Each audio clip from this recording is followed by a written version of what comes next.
ओम शांति। आज जानेंगे शिव का जन्मोत्सव रात में क्यों मनाते हैं। उनका जन्मदिन रात में क्यों मनाते हैं।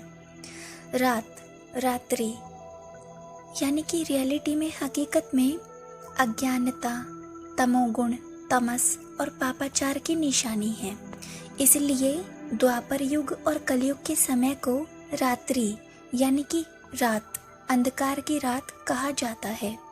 कलयुग के अंत में जबकि साधु, सन्यासी, गुरु, आचार्य इत्यादि सभी लोग पतित और दुखी होते हैं, सभी इंसान दुखी और पतित होते हैं, अंधकार की नींद में सोए हुए होते हैं। जब धर्म की ग्लानि होती है यानी कि धर्म को ही गाली दी जाती है, और जब ये भारत विषय विकारों के कारण वैश्यालय बन जाता है, तब पतित पावन परमपिता परमात्मा शिव इस सृष्टि पर, इस धरती पर दिव्य रूप से अवतरित होते हैं। इसलिए बाकी सबका जन्मोत्सव तो जन्मदिन के रूप में मनाया जाता है, लेकिन परमात्मा शिव के जन्मदिन को शिवरात्रि ही कहा जाता है, बर्थ नाइट कहा जाता है।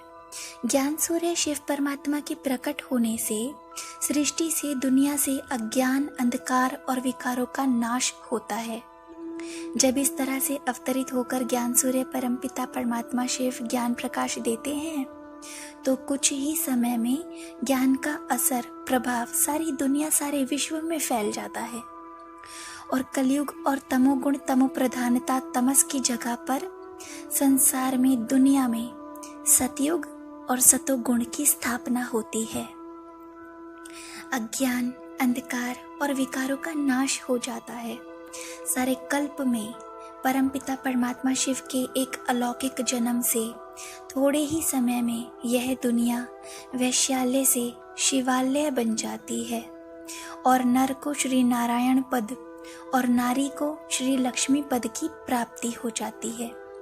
यानी कि नर को नारायण का और नारी को लक्ष्मी का पद मिलता है। इसलिए शिवरात्रि हीरे तुल्य है।